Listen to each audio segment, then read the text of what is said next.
patnubay at gabay ng magulang ang kailangan. Maaaring may masiselang tema, lengguwahe, karahasan, sexual, horror o droga na hindi angkop sa mga bata.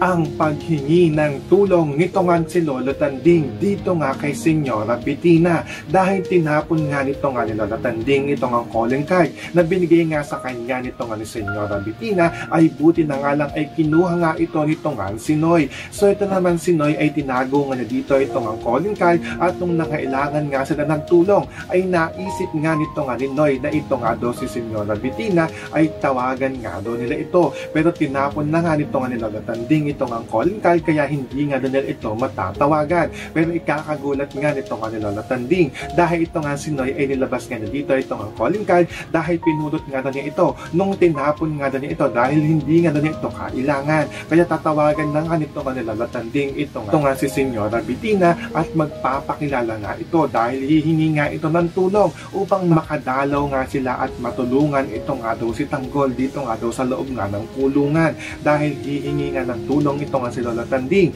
dito nga kay Senyora Bettina na bigyan nga sila dito ng magaling na abogado na makakapagpalaya dito nga daw sa kanyang apo na ito nga daw si Tanggol. So pakakaabangan nga natin dito ang paghingi ng tulong nito nga ni Lola Tanding dito nga kay Senyora Bettina. Yan ang ating mga pakakatutukan at pakakaabangan dito nga lang sa FPJ's Batang Quiapo.